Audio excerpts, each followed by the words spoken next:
श्रम, नियोजन, प्रशिक्षण एवं कौशल विकास विभाग के तहत मुख्यमंत्री सारथी योजना अंतर्गत रोजगार सह कौशल मेला 2023 का आयोजन ITI परिसर चास में आयोजित किया गया, जिसकी शुरुआत उपायुक्त कुलदीप चौधरी, पुलिस अधीक्षक प्रियदर्शी आलोक एवं उप विकास आयुक्त कीर्तिशी ने दीप प्रज्वलित कर की। मौके पर अनुमंडल पदाधिकारी चास दिलीप सिंह शेखावत, श्रम अधीक्षक प्रवीण कुमार सहित अन्य पदाधिकारी उपस्थित थे।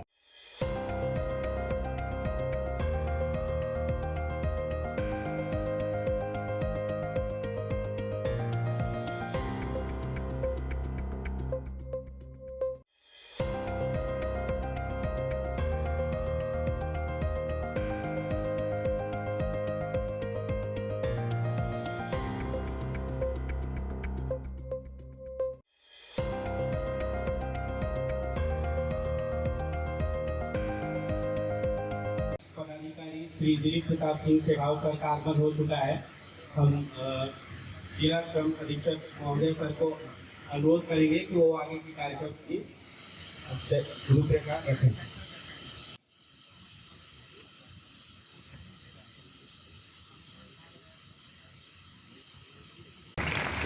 ज्योति सिंह, नहीं सर, सबको एक साथ। ज्योति सिंह आ जाए। ज्योति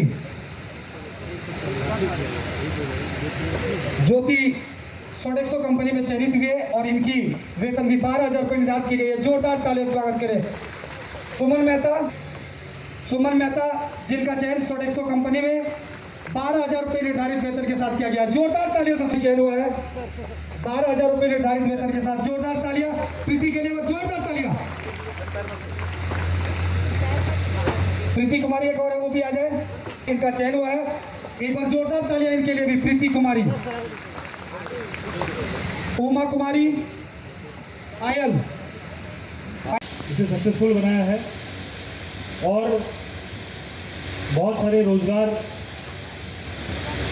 आज कई लोगों को मिलेंगे। हमारे बोकारो के जो युवा भाई बहन हैं उनको रोजगार मिलेगा।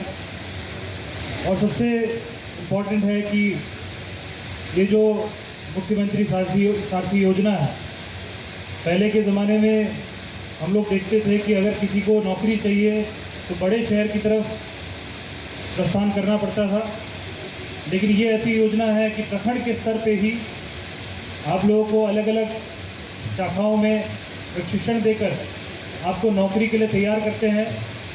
और जब आप लोग ट्रेनिंग करके तैयार हो जाते हैं तो इस तरह का आयोजन करके, जिसमें कुछ कंपनियां आती हैं, अभी बहुत सारी कंपनीज का नाम लिया एम्प्लॉयमेंट ऑफिसर ने, और फिर वो लोग आप लोगों को प्लेस करते हैं, आप लोग को अपने कंपनी का हिस्सा बनाते हैं। इससे आपकी जीविका भी जो है आगे बढ़ती है, आपके परिवार को भी आर्थिक सहायता मिलती है।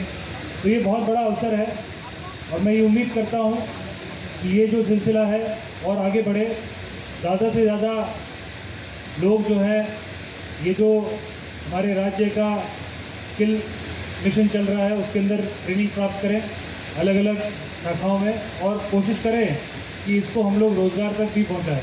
तो कितने लोग पहली बार मेला अटेंड कर रहे हैं? तो सभी लोग, मैक्सिमम लोग पहले बार अटेंड कर रहे हैं। तो आपके मन में ये क्वेश्चन हो सकता है, सबसे पहले झारखंड सरकार के द्वारा विभिन्न कौशल विकास से संबंधित योजनाएं चलाए जा रहे हैं, जिसमें आपका जनरल ड्यूटी असिस्टेंट हो गया या आपका डेटा एंट्री ऑपरेटर्स का हो गया, ऐसे विभिन्न स्किल डेवलपमेंट ट्रेनिंग का कराया जाता है। और इसमें सबसे पहले जो है आज का इकोनॉमी में कौन सा कौशल ट्रेनिंग कराना है, इसका एक सर्वे होता है, स्किल गैप एनालिसिस, मतलब किस टाइप का नौकरी आगे में आने वाला है। तो एक तो पहला वो हो गया, और उसके बाद अच्छे NGOs को या कंपनीज को सेलेक्ट किया जाता है आप लोगों को ट्रेनिंग देने के लिए। तो बहुत लोग यहाँ पे जो बच्चे हैं ऑलरेडी ट्रेनिंग ले चुके हैं और बहुत लोग ट्रेनिंग अभी भी ले रहे हैं, वैसे बच्चे भी हैं। तो एक हो गया अभी ट्रेनिंग। फिर तीसरा लेयर में हम लोग आते हैं कि आपका नौकरी और प्लेसमेंट। तो ये एक बहुत ही क्रूशियल स्टेज है, क्योंकि आपको हमारा स्किल डेवलपमेंट ट्रेनिंग में तभी भरोसा आता है जब हम आपको कुछ रिजल्ट दे पाएंगे। तो उसी दिशा में ये एक कड़ी है जो प्लेसमेंट कैंप्स जो ऑर्गेनाइज किया जा रहा है। आप देख सकते हैं कि जानने का ये मौका मिलेगा कि अगर कोई कंपनी है तो उसके रिक्वायरमेंट्स क्या हैं, ये स्टूडेंट्स को पता चलेगा कि हमको उसके हिसाब से अपने स्किल को डेवलप करना है।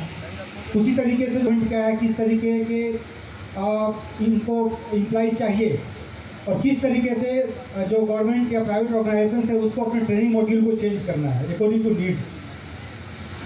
और हम सभी जानते हैं कि कंट्री के इकोनॉमिक डेवलपमेंट के लिए ह्यूमन रिसोर्स बहुत ही इंपॉर्टेंट चीज़ है, बहुत ही इंपॉर्टेंट फैक्टर है। और ह्यूमन रिसोर्स जो भी लोग एजुकेशन प्राप्त करते हैं उसका उद्देश्य होता है कि कंट्री के जीडीपी को कंट्रीब्यूट करना, ग्रॉस डोमेस्टिक प्रोडक्ट को कंट्रीब्यूट करना। वो कंट्रीब्यूट तभी कर सकते हैं जब उनके पास एक स्पेसिफिक स्किल्स हो, जो कि फिर इंडस्ट्री को या कंपनीज को वो स्किल का ज़रूरत हो, और फिर जो इंडस्ट्री या कंपनीज जो है उस ह्यूमन रिसोर्स जो कि स्किलफुल ह्यूमन रिसोर्स है उसको यूज़ करके अपने प्रोडक्ट को उस हिसाब से जो कि पब्लिक का जो नीड्स है उसके हिसाब से प्रोडक्ट को तैयार करें। तो आज के इस रोज़गार मेला में यहाँ जितने लाभार्थी आए हुए हैं ये सभी यहाँ पर आज ये देख करके मोटिवेट होंगे कि हमने जो स्किल पाया है उसके हिसाब से हमको जो है एम्प्लॉयमेंट मिलेगा। और साथ ही ये सभी वैसे लोगों के लाभार्थी के लिए या स्टूडेंट्स के लिए भी मैसेज है कि अगर हम भी अपने एजुकेशन को एक सही तरीके से फोकस तरीके से अगर पाएँ और अपने स्किल को हम इम्प्रूव करें तो मुझे भी जो है रोज़गार जो है वो एम्प्लॉयमेंट जो है मिलेगा। और जिस तरीके से हमारे देश में जो एक अनएम्प्लॉयमेंट की जो समस्या जो हमेशा हम लोग पढ़ते आते रहे हैं कि औद्योगिक नगरी है, यहाँ पर PSUs भी हैं और इंडस्ट्रियल सेंटर्स भी हैं। 3 जिला का रीजनल इंडस्ट्रियल हेडक्वार्टर भी हमारे पास है और इसके अतिरिक्त बहुत सारे और भी प्राइवेट सेक्टर से जुड़ी हुई कंपनियां हैं, चाहे वो मेडिकल सेक्टर के क्षेत्र में हो, हॉस्पिटैलिटी के क्षेत्र में है, होटल इंफ्रास्ट्रक्चर के क्षेत्र में है या रेस्टोरेंट इत्यादि में है। सभी के संबंध में यहाँ पर कुछ आप देखेंगे कि आज इस कार्यक्रम में भी वो कंपनीज अपना पार्टिसिपेशन दिया है। तो मतलब हम लोग अपने डिस्ट्रिक्ट लेवल पे भी कुछ डिमांड जो है उनकी उसको फुलफिल करने के लिए अपने यहाँ से आज बच्चे जो है वो पार्टिसिपेट करेंगे। स्टेट लेवल की कंपनीज भी हैं और कुछ कंपनीज हैं जिनके सेक्टर की बाहर हैं। तो मतलब कि तीनों लेवल पे अगर हम लोग बात करें, लोकल, रीजनल और नेशनल लेवल पे हम लोगों ने इसको कोऑर्डिनेट करके तैयार किया है ताकि अधिक से अधिक संख्या में हम लोग आज बच्चों को यहाँ से लाभान्वित करके उनको रोजगार देने का काम कर सकें। करीब 30 से अधिक स्टॉल्स पर अलग अलग कंपनीज के प्रतिनिधि आज यहाँ पर उपस्थित हैं। ये तो अभी शुभारंभ का कार्यक्रम है, लेकिन इसके बाद ये दिन भर चलेगा। आप लोगों से भी मेरा अनुरोध है कि जो अपने संबंधित जिस प्रकार के कंपनीज के साथ कार्य करने की इच्छा और उनके अंदर कार्य कुशलता और ट्रेनिंग मिली है, उसके अनुरूप वहाँ पर जाकर अपना आवेदन लें और अधिक से अधिक आज इस मेले का आप लोग लाभ उठाएं। अभी सुबह से जब से कार्यक्रम शुरू हुआ है, जैसा मुझे अभी बताया गया, करीब 100 बच्चों को अभी तक उनकी नीड बेस्ड असेसमेंट के साथ प्लेसमेंट देने के लिए चयनित कर लिया गया और अभी कार्यक्रम आपका दिन भर चलेगा। और बिगनिंग में जिस प्रकार से कंपनीज की वैकेंसीज को आज बताया गया है, हमको लगता है कि 3000 से भी ज़्यादा वैकेंसीज सभी कंपनीज ने कलेक्टिवली कोट की है।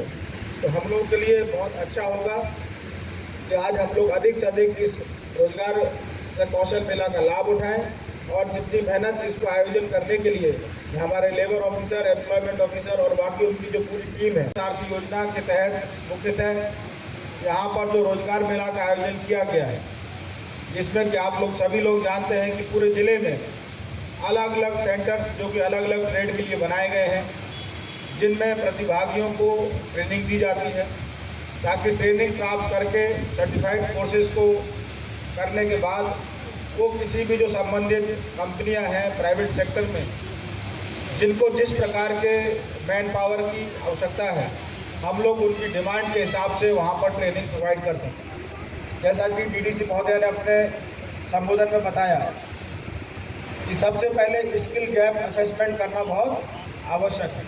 मतलब कि हम लोग ट्रेनिंग प्राप्त करें, लेकिन उस तरह की ट्रेनिंग प्राप्त करें जिस तरह के मार्केट में लोगों को आवश्यकता है, जिस प्रकार के जॉब अभी मार्केट में या कंपनीज में उपलब्ध हैं, ताकि हम लोग जिस विधा से अपने आप को निपुण करके बाहर आए, इमीडिएटली हमको उसके अनुरूप वहाँ पर रोजगार की जो अवसर है वो मिल जाए।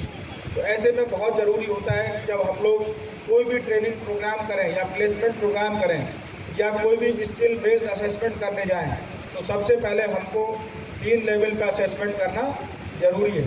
क्या हमारे डिस्ट्रिक्ट लेवल पे हम लोग के पास ऐसी नीड है जिसमें हम लोग अपने यहाँ के बच्चों को अगर ट्रेनिंग दें तो उनको एडजस्ट कर सकते हैं? क्या हमारे स्टेट में अदर प्लेसेस में इस प्रकार के लोग इंस्टीट्यूशंस हैं जहाँ पर हम लोग अगर कि आज हमारा जो देश है वो युवा पीढ़ी का देश है। युवा पीढ़ी का देश कहने का अर्थ है कि आज हमारे देश की जो जनसंख्या है उसमें जो वर्किंग पॉपुलेशन है, अगर हम लोग बात करें कि 18 प्लस से पॉपुलेशन और 45 तक की जो आबादी है उसकी जो संख्या है वो बहुत अधिक है। तो ये वो पॉपुलेशन का जो सेक्टर है जिसमें कि कार्य क्षमता होती है, देश की आर्थिक उत्पादन क्षमता को बढ़ाने का सामर्थ्य होता है। और अगर हम लोग माइक्रो लेवल पे बात करें तो सोसाइटी और फैमिली में आर्थिक स्थिति को कैसे सुधारा जाए उसकी जिम्मेदारी भी इसी पीढ़ी के कंधों पर रहती है। तो ऐसे समय में ये बहुत आवश्यक है कि हम जब एक और युवा देश बनने की ओर अग्रसर हैं और युवा देश और युवा राज्य हैं, तो हमारे युवाओं के पास आर्थिक रूप से आत्मनिर्भरता कैसे अगर हम लोग प्राप्त करें, किस प्रकार से हम लोग रोजगार और स्वरोजगार के अवसरों को उत्पन्न करें ताकि सभी लोगों को अपनी योग्यता और क्षमता के अनुसार कार्य करने के अवसर मिल सके।